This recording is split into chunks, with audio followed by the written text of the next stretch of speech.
What are your thoughts on teachers/coaches who falsify grades in order for students to continue playing in sports? It's unethical. It's not right. Shouldn't do it. You want more? No. Sure. I would say help the students to do better themselves and achieve a better grade.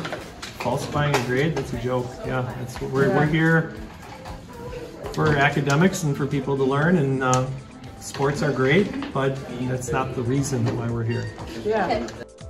Coaches who falsify grades in order for students to continue playing sports. My feelings are not good because they are going by different standards than their competition. That's just not fair. And the other part is it's just not ethical because, I think most coaches, at least that I respect, they know the classroom comes first, and we love athletics. I love sports, and I do love the other extracurriculars too. It's just so fun, and we love when students are involved in those. But the academics come first, and that's just really cheating the system. Okay, what are your thoughts on teachers/coaches who falsify grades in order for students to continue playing in sports? What I do is this, I try to say, okay, what are you doing to improve your grade? And usually that means they're missing a quiz, and so they have to take a quiz, or maybe they have to finish up a quiz. Yeah, I know. Like someone else, I know, okay? But I usually just do that. As long as their grade, even if it's still an F, is moving north, I usually try to say, hey, it's improving, and hopefully it continues to improve. I would never falsify a grade or anything like that. If a kid is deliberately doing nothing, and it's pretty obvious, then that's probably when I wouldn't say it, okay? Okay, turn around. Do you still recording? Yeah. Okay, so here's the thing. NCAA, I'm not saying I condone what those coaches are doing, but, you mean my star player, my five-star guy that's going to lead us to the Final Four and bring in all this money for the college and make my job, solidify my job for the next 3 years because we have this big thing, and I'm going to keep my $1 million a year contract or multi-million dollar a year contract, and all I got to do is falsify the little things and bribe a teacher. That's why they do it, but it's all about the money. You follow any of that stuff, it's all about the money, 100%. Now, they don't pay me enough for that, and honestly, even if they did, I'd just be like, no, I don't feel like that's necessary. You got to teach kids the right way to do things, and doing that. The problem with a lot of those athletes is, especially when they get into the professional ranks, everybody is always just, you're good, so we want you to play, and so we're going to just move out these obstacles out of the way for you and almost be like a snowplow. And so they think that they're so special, and that's why they do things and get in trouble, and then all of a sudden they realize that there are consequences to their actions. Yeah. Okay? Right, good answer. Thank you. That was a good answer. Now welcome to On the Line. This is Karrigan Backer and Olivia Vandersyde. Our channel explains and answers your questions about the controversies in professional sports industries. Today, we take a break from professional sports and we'll look into the topic of NCAA college-level sports. Stay tuned to find out what stories we'll report on today's episode.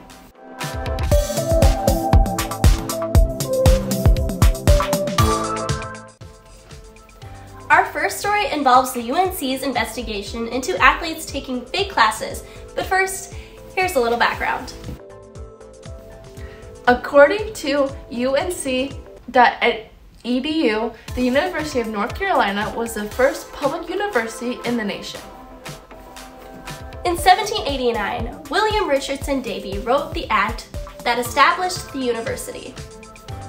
In 1922, the Association of American Universities, AAU, admitted UNC as a member in acknowledgement of its growth in research and graduate program. Julius Nyangoro became the professor at University of North Carolina, Chapel Hill in 1988. According to Wikipedia, he led the Department of African and African American Studies at UNC Chapel Hill, from its infancy as a curriculum to its status as a department in 1996. He stayed a professor for over 10 years before resigning in the wake of an academic fraud scandal in 2011. November 2009, news had spread that an academic counselor had been charged with bolstering the grades of football players at the University of North Carolina. For years, the players and others have been receiving A's and B's in non-existent classes. School counselors rounded together several of the college football coaches in a meeting to discuss how their students were enrolled in these classes, which they didn't have to show up to or do any work for or engage in with the material. Why, you might ask? Because the class material no longer exists. The report was prepared by Kenneth L. Weinstein, a former general counselor at the FBI. The revelations have cast a decidedly unflattering light on the university, which has long boasted its ability to maintain high academic standards while running a top-flight sports program. The NCAA, which initially said that the scandal had nothing to do with the sports program, had further thought to reopen the case. UNC has now established policies to prevent things like this ever occurring again. An example being that they have now spot checks to ensure classes are actually taking place. Based on evidence found on the New York Times, this article reads, more than 3,100 students, 47.6% of them were athletes, enrolled in and received credits for the phantom classes, most of which were created and graded solely by a single employee, Deborah Crowder. Some of the classes took the form of independent study courses in which students never met the professor. Others took the form of lecture courses in which the classes were supposed to meet at specific times and places, but they never did. The report, we stated, also claimed after skimming a student's paper, Mr. Negro would then assign grades based largely on his assignments of the impact that grade would have done on the student's ability to remain eligible, the report said. One thing was made abundantly clear in the report. The fake classes went a long way toward helping athletes overwhelmed by academic demands remain eligible to play on the Tar Heels teams. In the case of 329 students, the fake classes either kept or pushed their GPA above the 2.0 level of it for a semester. 169 of those students were athletes. 123 football players, 15 men's basketball players, and 8 women's basketball players, and 26 athletes from other sports. In the fall of 2009, the first semester in more than a decade without Miss Crowder's paper classes, the football team's recorded its lowest grade point average in 10 years, 2.121, the report said, concluding our first story. Eric Dickerson was born September 2nd, 1960. He's now the age 62. He was an American professional Karrigan football player who was one of the leading running backs in the NFL history.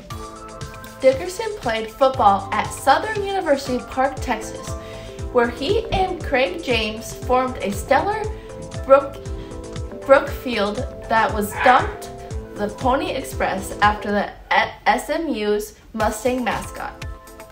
He was named All-American during his senior season and then was drafted by the Los Angeles Rams in 1983.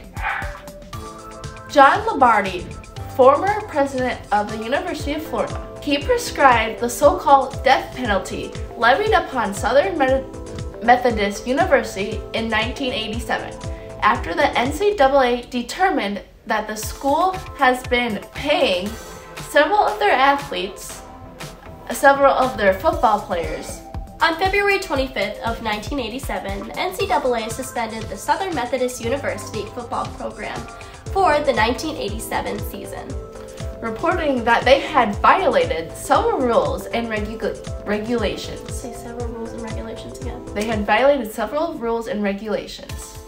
For specifics, under-the-table payments for players. Eric Dickerson was a student at Eric Dickerson was a student at SMU in 1979. He was quoted saying that he received $1,000 a month in cash while playing at SMU, playing on their football team. Dickerson said most of that money went back to help my mother. The NCAA significantly reduced the number of football scholarships that SMU could offer the next 2 seasons. They also banned them from playing home games for the 1988 season. The NCAA could have banned the Dallas-based university as well, but because they were not elected to play that year, they did not. In Dickerson's rookie years in the NFL, he led the league in rushing and earned All-Pro and Offense Rookie of the Year honors. In 1984, Dickerson rushed for a league record of 2,105 yards. Holy crap, that actually is a lot. He again led the NFL in rushing in 1986 and 1988. He also played for the Los Angeles Raiders and the Atlanta Falcons. Later, he retired after being traded to the Green Bay Packers in 1993, ending his 11-year NFL career. That ended his year because he damaged a disc in his back, and it made it difficult to play and a risk if he chose to continue. He was inducted into the Pro Football Hall of Fame in 1999, which in turn concludes our second story. Thanks for watching On the Line. If you like listening to our content and enjoy a good mystery, we recommend listening to American Murder, featuring Anna Stowell. To find her content, look in the description below. If you like this video and want to see more, visit the Creative Communications YouTube page. Also, if you have a certain scandal you want us to talk about, let us know in the comments below. We would love to make that a part of our last video. But we have a plan for the next video, and that would be Olympic sports scandals. So stay tuned. This has been Olivia Vandersyde and Karrigan Backer. Signing offline.